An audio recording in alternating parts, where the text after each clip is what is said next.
অগ্নিতুফান ছবিতে অভিনয় করেছেন জসিম, অঞ্জু, মান্না, কবিতা, অমিত হাসান, এটিএম শামসুজ্জামান, রাজীব এবং আরও অনেকেই অভিনয় করেছেন অগ্নিতুফান ছবিতে।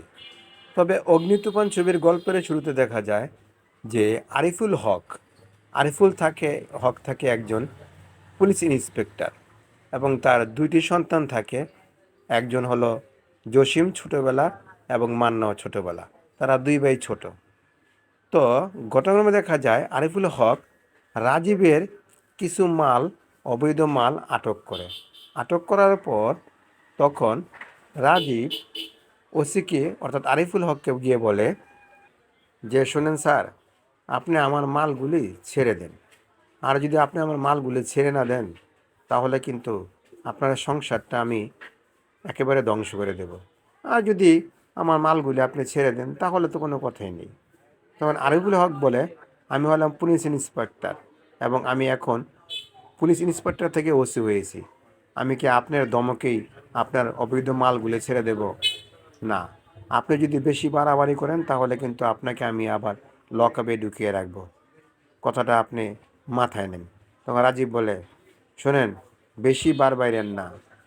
কথায় আছে না, পিপিলিকার পাখা গজায় মরিবার তরে। আপনারা বুঝি তাই হয়েছে নাকি ইন্সপেক্টর? তবে আপনি যে আমার কিছু কুত্তাকে ধরে রেখেছেন সেই জন্য কিন্তু আমি আসি নাই। কারণ কুত্তারা অন্যায় করেছে, অপরাধ করেছে, ঠিক মতো আমার মালগুলো নিতে পারে নাই। এই জন্য আমি কুত্তাদের ছাড়িয়ে নিতে আসি নাই, কিন্তু আমার মালগুলি আপনি ফেরত দেন। আর যদি ফেরত না দেন তাহলে আপনার পরিবারটা আমি ধ্বংস করে দেব, আপনার সাজানো বাগান আমি শেষ করে দেব। তখন আরিফুল হক বলে, আর একটা যদি কথা এখানে উল্টাপাল্টা বলেছেন অথবা আপনি আমাকে ঘুষ দেওয়ার চেষ্টা করেছেন তাহলে আমি আপনাকে 1400-এর ভিতরে কিন্তু ঢুকিয়ে দেব। তো রাজীব বলে, কাজটা আপনি ভালো করলেন না ইন্সপেক্টর, আপনি খুব খারাপ কাজ করলেন। আপনি আমার প্রস্তাবে রাজি হলেন না। আপনাকে আমি 10 লক্ষ টাকা দিতে চেয়েছিলাম, তাও আপনি নিলেন না এবং আপনি আমার মালগুলি ফেরত দিলেন না। আর আমার ছেলেদের কথা বাদে দিলাম, কিন্তু কাজটা ভালো করলেন না। তখন রাজীব সেখান থেকে চলে গিয়ে এটিএম সামনে যেমন বলে, শোনো, গুটিতে তোমার চাল ভুল হয়েছে। তুমি যদি ইন্সপেক্টরের দুইটি ছেলে এবং তার বউকে যদি বন্দি করে রাখতে এবং আটক করে ফোন করতে তাহলে ঠিক তোমার মালগুলো ছেড়ে দিত। কিন্তু তুমি তো তা করো নাই। তুমি করেছো কি? সরাসরি তুমি ইন্সপেক্টরের কাছে গিয়েছো। তুমি কি আমার পরামর্শ নিয়েছো? তখন রাজীব বলে, ড্যাড, তুমি এত জ্ঞান দিও না। তোমার জ্ঞান শুনে কিন্তু আজকে আমার অধঃপতন। তখন এটিএম সামসুজ্জামান বলে, শোনো, আমি জ্ঞান দেই না, আমি সব বুদ্ধিমানের কথা বলি। আমি এই পর্যন্ত ক্রাইম জগৎ করে আসছি, কত অপরাধ করেছি, অন্যায় করেছি, চোরাচালানি করেছি, মাদক ব্যবসা করেছি, কই আমাকে তো কেউ ধরতে পারেনি। তোমার মালগুলি কেন ধরেছে? তোমার একটু ভুল হয়েছে। তো এখন যাক, সে কথা বলে এখন লাভ নেই। তুমি একটা কাজ করো, তুমি ইন্সপেক্টরের দুই ছেলে এবং তার স্ত্রীকে ধরে নিয়ে আসো। যা করার আমিই করব, বাকিটা তুমি চেয়ে চেয়ে দেখো। রাজীব বলে, ঠিক আছে, তুমি যত এত করে বলতেছো আমি তোমার কথা মতনই কাজ করব। আমি আজই ইন্সপেক্টর এবং বউকে এবং তার দুটি ছেলেকে ধরে নিয়ে আসব। তখন রাজীবের দল ফল নিয়ে ইন্সপেক্টরের বাড়িতে হামলা দেয় এবং ইন্সপেক্টরের দুই সন্তান, তাদের বয়স 10 থেকে 11 থাকে, তাদেরকে ধরে নিয়ে আসে এবং তার স্ত্রীকে ধরে নিয়ে আসে। তখন ধরে নিয়ে আসার পর এক পাহাড়ি জঙ্গলে এলাকায় তাদেরকে বেঁধে রাখে এবং ভয় দেখায় মৃত্যুর। সেই মুহূর্তে ফোন চলে যায় ইন্সপেক্টর আরিফুল হকের কাছে। তখন আরিফুল হক বলে, কে ফোন করেছে এবং কেন, কিসের জন্য? তখন রাজীব বলে, শুনেন, কান খুলে শুনেন, আপনার কাছে তো আমি 10 লক্ষ টাকার অফার দিয়েছিলাম আমার মালগুলি ফিরিয়ে দেওয়ার জন্য, কারণ ওইখানে 2 কোটি টাকার মাল ছিল। আপনি তো আমার কথাগুলি শুনলেন না। এখন শুনেন, আপনার ছেলে মেয়ে এবং স্ত্রীকে আমি তুলে নিয়ে এসেছি। এখন আপনি যদি আমার মালগুলি ছেড়ে না দেন তাহলে আপনার স্ত্রী বা আপনার ছেলে মেয়েকে কিন্তু আপনি আর ফেরত পাবেন না, তাদের লাশ পাবেন। কারণ আমার কাছেই আমার 3 কোটি টাকার সম্পদ বড়, আপনার ছেলে মেয়ের কাছে আমার কাছে বড় নয়। আর বলে, শোনেন, আপনি যদি আমার ছেলে মেয়েকে হত্যাও করে ফেলেন, আমার স্ত্রীকে যদি মেরে ফেলেন, তারপরও আমি আইনের সাথে বেইমানি করতে পারবো না, কারণ আমি আইনকে শ্রদ্ধা করি, আইনকে সম্মান করি। আপনি ইচ্ছা করলে আপনি আমার ছেলে মেয়েকে মেরে ফেলতে পারেন এবং আমার স্ত্রীকে মেরে ফেলতে পারেন, তারপরও আপনি আপনার মাল ফেরত পাবেন না। তখন এটিএম সাহেব যেমন ফোনটা নিয়ে বলে, শোনেন ইন্সপেক্টর, আগে আপনার জীবন, আপনার সন্তান এবং আপনার স্ত্রী, একটা কথা শোনেন, আপনি যদি এই ভুলটা করেন তাহলে জীবনের জন্য আপনি আপনার সন্তানকে হারাবেন, আপনার স্ত্রীকে হারাবেন, কিন্তু আপনার লাভ কী হবে? আপনি একটা কাজ করেন, আমার সাথে আপোস করেন এবং বুদ্ধি করে, চালাকি করে সে মালগুলি আমাদের ফেরত দেন এবং আপনার ছেলে মেয়ে এবং আপনার স্ত্রীকে সসম্মানে এই কালাপাহাড় থেকে নিয়ে যান। আর যদি না নেন, তাহলে আমরা লাশটা প্যাকেট করে আপনার বাড়িতে পাঠিয়ে দেব। তখন ইন্সপেক্টরের সাব ইন্সপেক্টর থাকে, বলে, স্যার আপনি রাজি হয়ে যান, মাল তো আমরা দেব না, বরং আপনার ছেলে মেয়েদেরকে আমরা উদ্ধার করব। তখন আরিফুল বলে, ঠিক আছে তোমার কথা মতো। তখন ফোন করে বলে রাজীবকে, ঠিক আছে আমি মাল দিতে প্রস্তুত আছি, এক হাতে মাল দেবো আর এক হাতে আমার ছেলে মেয়েকে ফেরত দিতে হবে এবং আমার স্ত্রীকে, এবং সসম্মানে। তখন এটিএম সামঞ্জন বলে, ঠিক আছে আপনার কথা রাজি আছি, তবে কখন, কোথায় আসবেন সেটা আমরা পূর্বদূতে ফোন করে জানিয়ে দেব। আর যদি কোনো রকম চালাকি করার চেষ্টা করেন তাহলে কিন্তু আপনার দুই ছেলের মৃত লাশ পাবেন এবং আপনার স্ত্রীরও ইজ্জত হানি হবে এবং আপনার স্ত্রীরও ইজ্জত আমরা কুকুর বিড়ালের মতো সিঁড়ি বেড়ে খাবো। তখন রাজীব বলে, শোনেন, অতি চালাকের গলায় দড়ি, কথাটা মনে রাখবেন, আপনি কিন্তু কোনো ফোর্স নিয়ে আসতে পারবেন না। তখন আরিফুল বলে, ঠিক আছে আসবো না, আমি আমার ফোর্স নিয়ে আসবো না, আমি আসবো একা এবং আপনার মাল নিয়ে। কিন্তু মালের বদলায় সে কি করে, সাদা মানে আটার প্যাকেট বানিয়ে সে সেখানে নিয়ে যায় গাড়ি করে। নিয়ে যাওয়ার পর সে কথা মতো যায়, গিয়ে দেখা যায় বিশাল একটা পাহাড়ের গুহায় তার স্ত্রী এবং তার সন্তানদের বেঁধে রেখেছে। তখন আরিফুল বলে, এই যে আপনার মাল এনেছি, এই মালগুলি নিয়ে আমার স্ত্রী সন্তানদের ছেড়ে দেন। তখন রাজীব গিয়ে বলে, ঠিক আছে মাল দেন। তো রাজীবের এক চামচা গিয়ে মালটা আনে, আনার পর রাজীব চিকেন করে না, চিকেন না করে কয়, ঠিক আছে মাল বুঝে পেয়েছি, এখন আপনার স্ত্রীতে আমি ছেড়ে দেবো, আপনার সন্তানদের ছেড়ে দেবো, কিন্তু আপনাকে ছাড়বো না। তখন এমন সময় দেখা যায় ওই এটিএম সামঞ্জন বলে, শোন, এদের কাউকে ছাড়া যাবে না, আর যদি এদের কাউকে ছেড়ে দেই তাহলে আমাদের বিপদ অনিশ্চিত এবং হবে না, নিশ্চিত হবে, কারণ এরা আমাদের আস্তানা গোপন খবর সব জেনে ফেলেছে, এদের সবাইকে মেরে ফেলো। এমন সময় রাজীবের লোকেরা গুলি করা শুরু করে। সেই মুহূর্তে আরিফুল হকের স্ত্রী গুলিতে মারা যায়, আর মান্না এবং জসিম সেখান থেকে কোনোরকম পালিয়ে যায়, আর আরিফুল হকও আহত হয়ে সেখানে পড়ে থাকে। তো এটি যেমন যেন বলে, যা, ইন্সপেক্টরও শেষ, ইন্সপেক্টরের বউও শেষ, কিন্তু বাচ্চা দুইটা সেখান থেকে এবং মান্না এবং জসিম ছোটোবেলা সেখান থেকে তারা পালিয়ে যায়। রাজীব বলে, তাদের যদি ধরে না আনতে পারিস তাহলে আমাদের কিন্তু এক সময় তারা বলবে কিন্তু আমাদের এক কলাবাজ দিব, তাদের ধর। এবং ধরার চেষ্টা করে, তো দুই ভাই দৌড়তে দৌড়তে দেখা যায় দুই দিকে ছিটকে পড়ে যায়, এক ভাই পাহাড় থেকে পড়ে যায় আর এক ভাই নদীতে ঝাঁপ দেয়, তখন আর তারা ধরতে পারে না। কিন্তু এদিকে আরিফুল হকের স্ত্রী মারা যায় না, গুলিতে আহত হয় এবং আরিফুল হক আহত হয়। যখন রাজীবের দল ফল নিয়ে সবাই চলে যায় তাদের অন্য একটা আস্তানায় যাওয়ার পর আরিফুল হক জ্ঞান ফিরে দেখে যে তার স্ত্রী আহত। তখন আরিফুল হক তার স্ত্রীকে নিয়ে ওইখান থেকে চলে যায়, ওইখান থেকে চলে গিয়ে অন্যখানে চলে যায়। তখন রাজীব ওরা বিটকেস খুলে দেখে যে হিরণ না, সমস্ত আটা আর ময়দা মিক্সচার করা। তখন রাজীব বলে, এটা কি হলো বাবা, মানে ড্যাড, এটা কি হলো, আমাদের সাথে চক্রান্ত করেছে, বেইমানি করেছে। তখন ওরা দৌড়ে যায়, গিয়ে দেখে যে ওই আরিফুল হক তার স্ত্রী নেই। তখন এটিএম বলে, শালারা তো আমাদের সাথে বেইমানি করেছে, চরম বেইমানি করেছে, হ্যাঁ চরম বেইমানি করেছে। আমার মনে হয় ইন্সপেক্টরও মরে নাই এবং তার স্ত্রীও মরে নেই। এর পরের দিন পত্রিকায় খবর আসে যে আরিফুল হক মারা গেছে এবং তার সপরিবার অ্যাক্সিডেন্টে মারা গেছে। তো এভাবেই তারা দুজন চলে যায় কোথাও, আর তাদের কোনো খোঁজ পাওয়া যায়নি।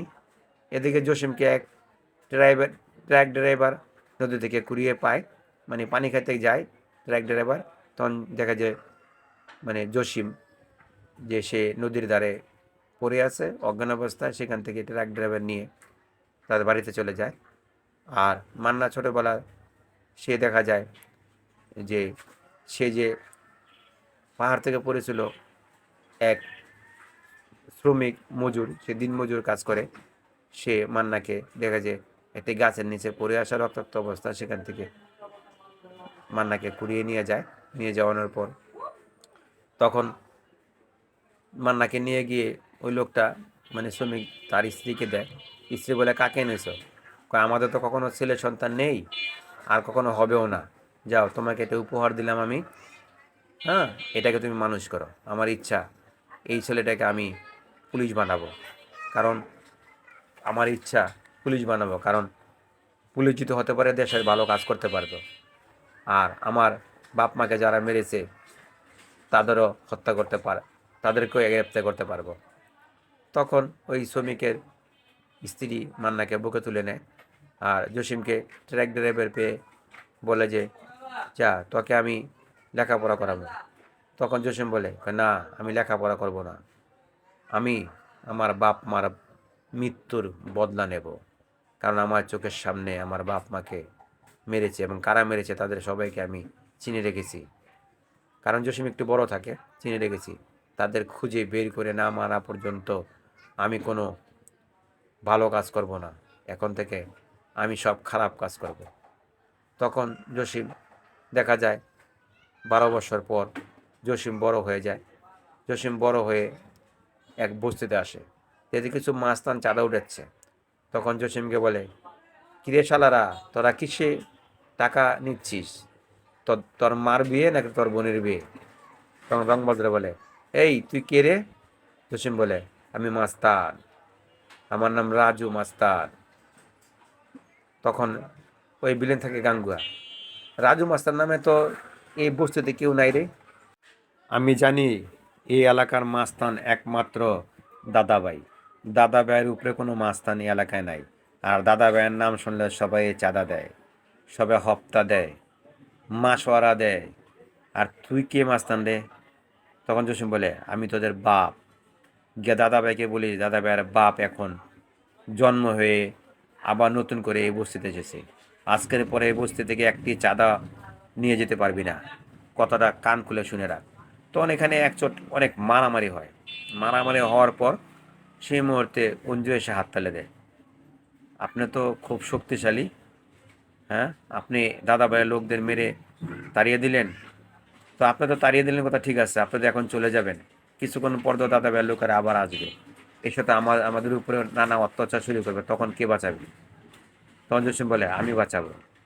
আমি এই বস্তিতে এসেছি দাদাভাইকে ধরার জন্য, দাদাভাইয়ের চেহারাটাকে একবার দেখার জন্য। আমার খুব ইচ্ছা দাদাভাইকে দেখার। কে এই দাদাভাই?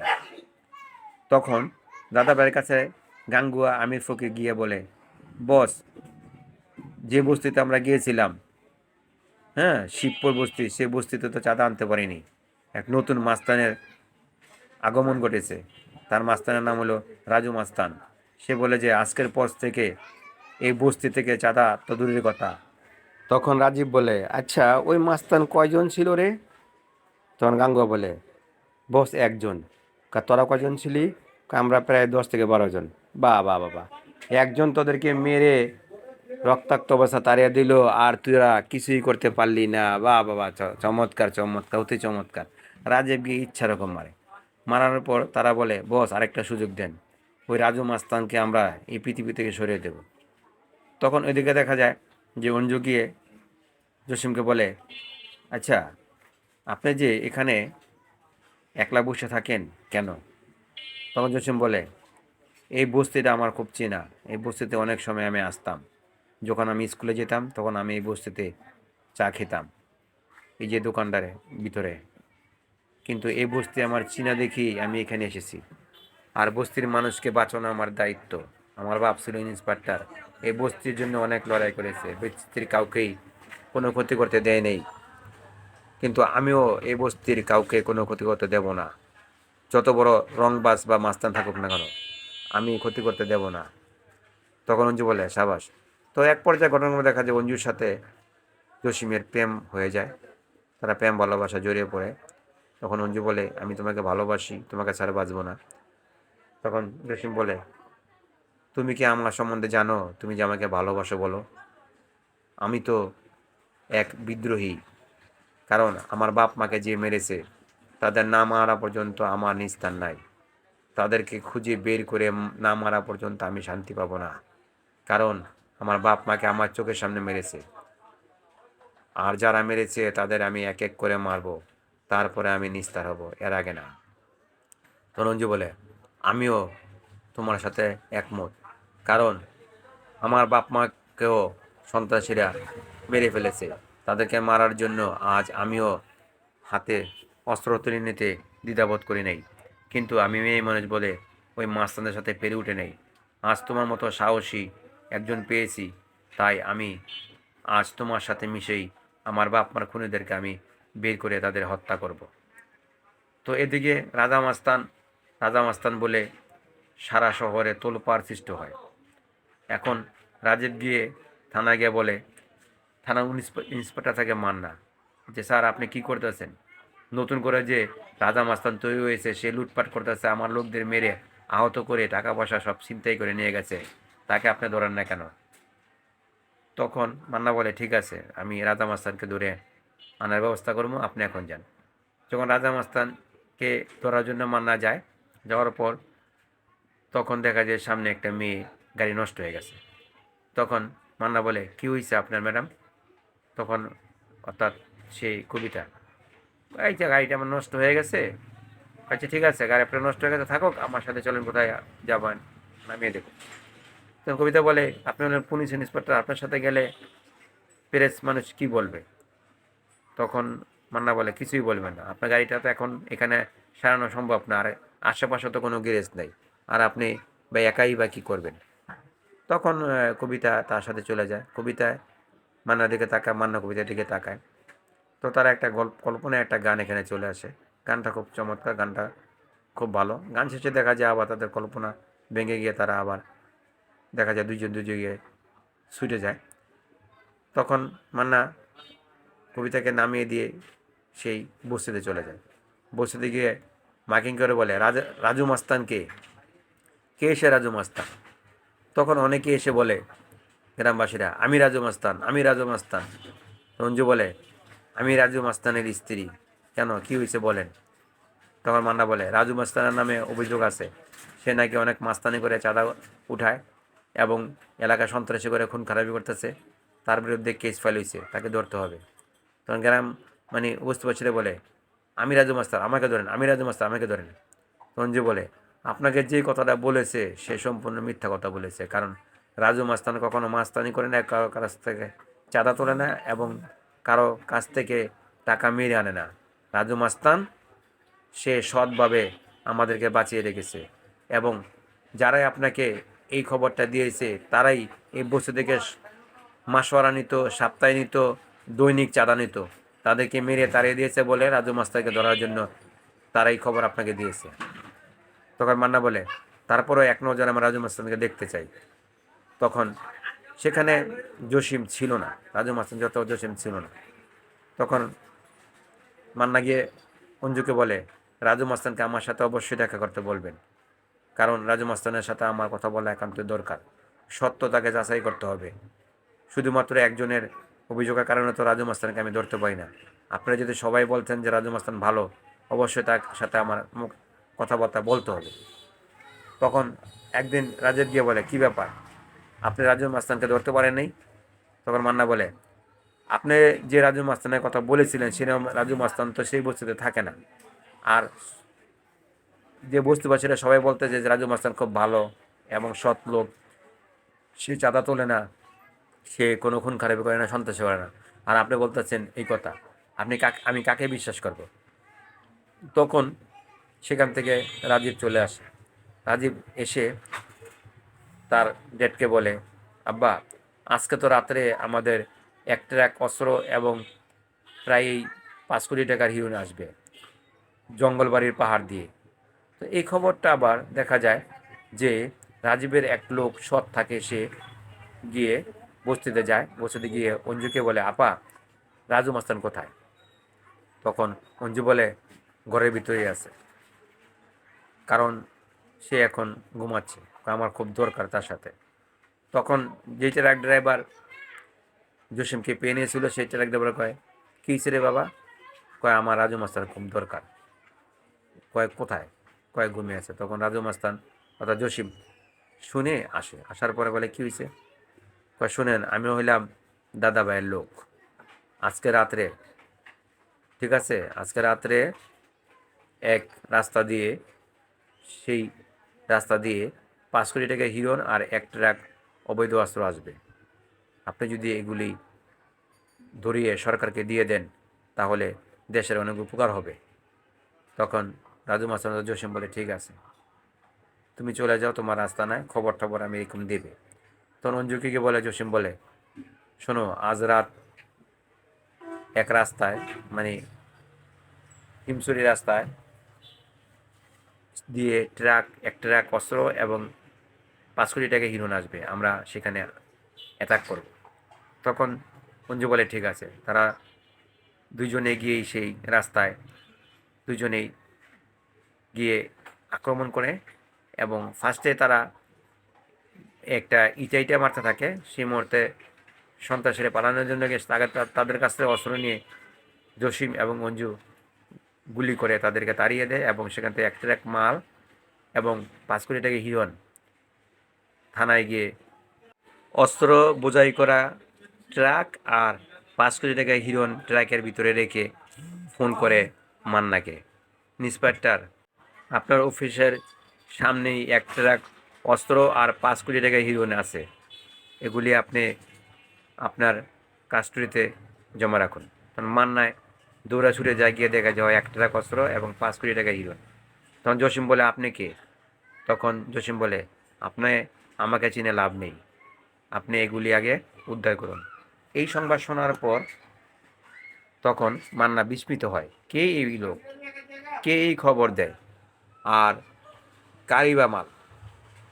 তখন মানে রাজীবের লোকেরা গিয়ে রাজীবকে বলে, বস, আমাদের মাল সব রাজু মাস্তান আর রাজু মাস্তারের যে ভালোবাসার সাথী সে ছিনিয়ে নিয়ে গেছে। তখন রাজীব বলে, কি কি করেছে? সব ছিনিয়ে নিয়ে গেছে? তখন রাজীব জিদ দিয়ে দু একটাকে গুলি করে মেরে ফেলে। তখন এটিএম বলে, আরে কি করতেছিস? তুই যদি এভাবে মানুষ, আমাদের দলের লোক মেরে ফেলিস, তাহলে তো আমাদেরকে পুলিশও ধরে ফেলবে এবং রাজু মাস্তানও ছাড়বে না। তখন রাজীব বলে, আমার 5 কোটি টাকার মাল নিয়ে গেছে এক ট্রাক অস্ত্র, আমি যে কথা দিয়েছিলাম যে যাদের সাথে ব্যবসা করি বিদেশিরা, তাদের কিভাবে আমি এগুলি পৌঁছাবো? বলো, কিভাবে পৌঁছাবো?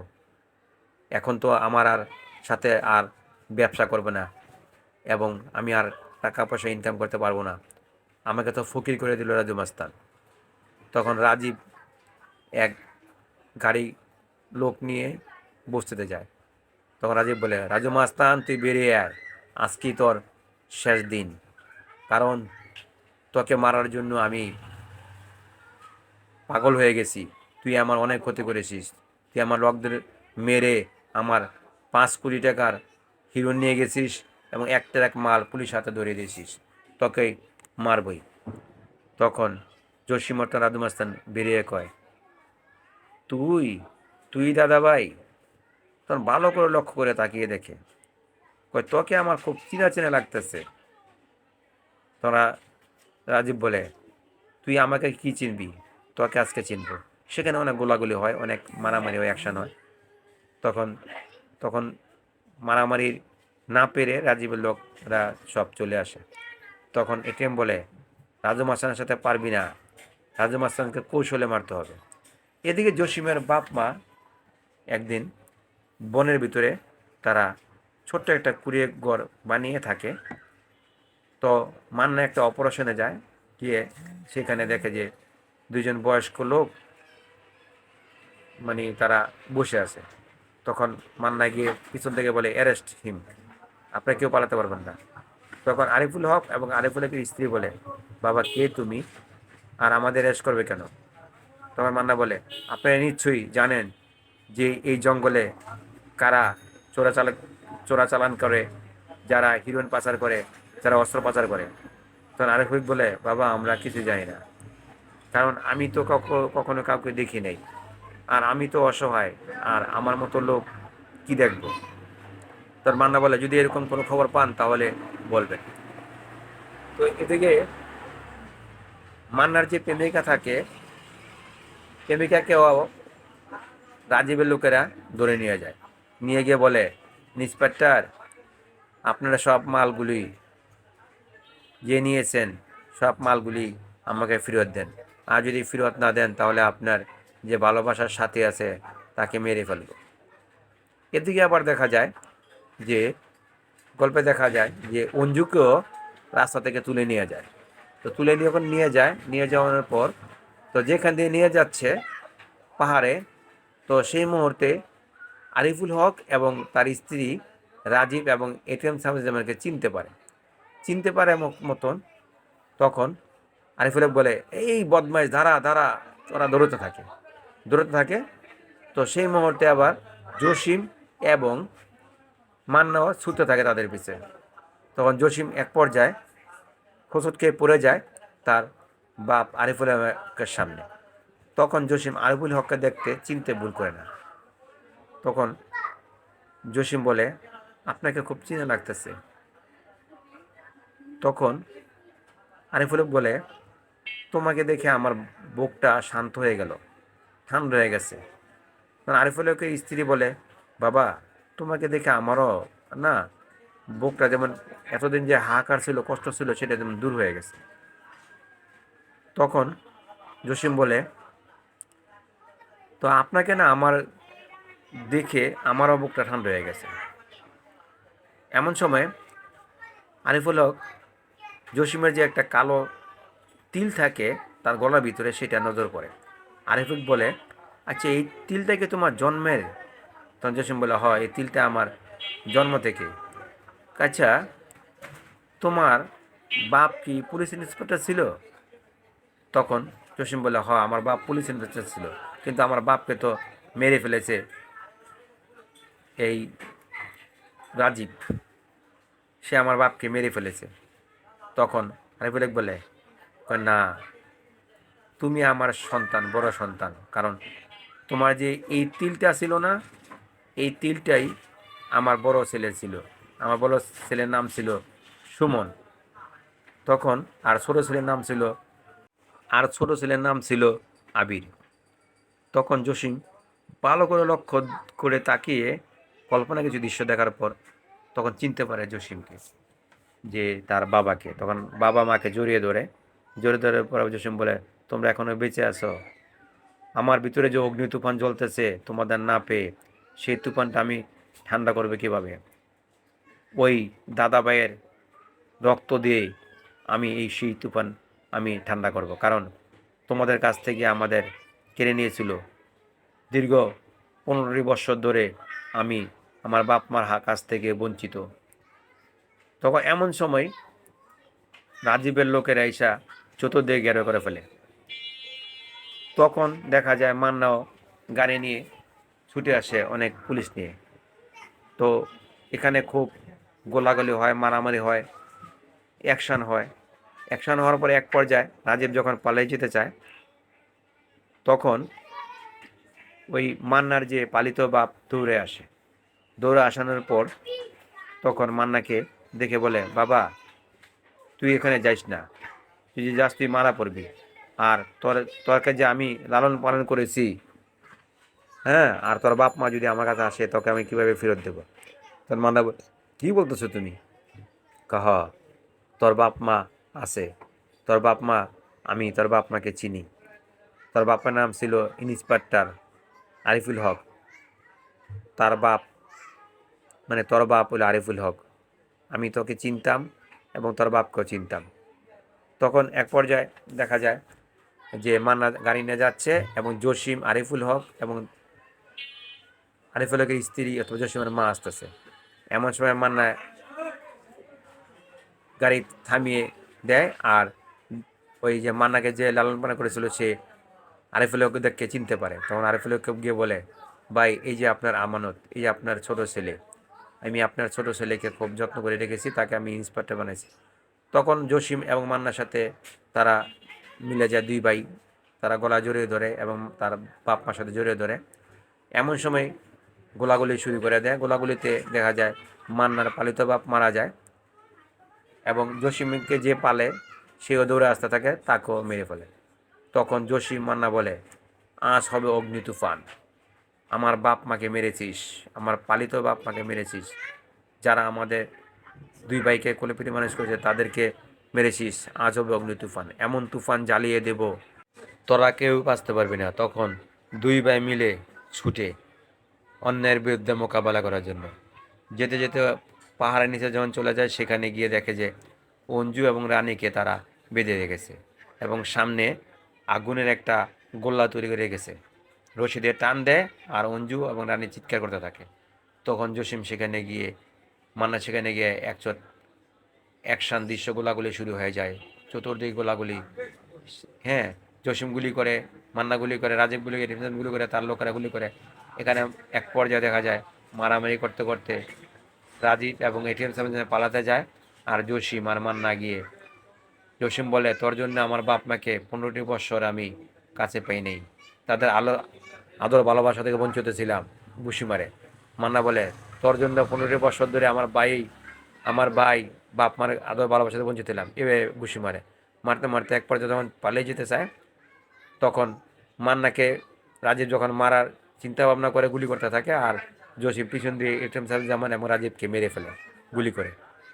তখন ইন্সপেক্টর হিসাবে তার দায়িত্ব তার ভাইকে গ্রেফতার করা, এবং রাজীব এবং এটিএম যেমন মারা যায়, তার সঙ্গসাথীরা গ্রেপ্তার হয় এবং জসিমকেও মান্না হাজতে নিয়ে যায়। দেখা যায় কিছুদিন পর জসিমকে ছেড়ে দেয় এবং জসিম এবং মান্না দুই ভাই একত্রিত হয়ে যায়, অঞ্জু বেরিয়ে আসে। এখন এদিকে আবার দেখা যায় অমিত হাসানও সাব ইঞ্জিনিয়ার থাকে, সেও আসে।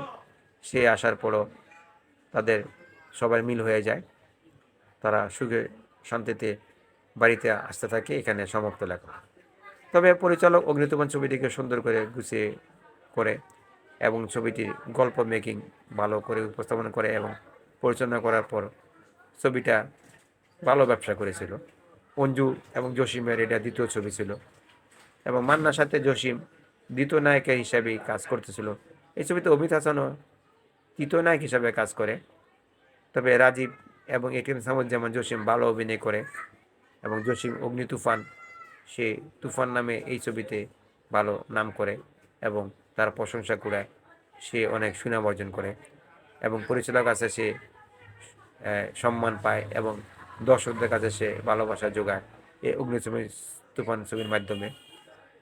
তো ছবির গল্পটা অনেক চমৎকার ছিল এবং দুই ভাই দুই দিকে চলে যায়, বাপ মা নিখোঁজ হয়ে যায় এবং বিলেনরা রাজত্ব চালায়, বস্তি দখল করে এবং এভাবেই গল্পটা পরিচালক সুন্দরভাবে পরিচালনা করে ছবিটা সফলতা এনে দেয় পরিচালক এবং প্রযোজক খুব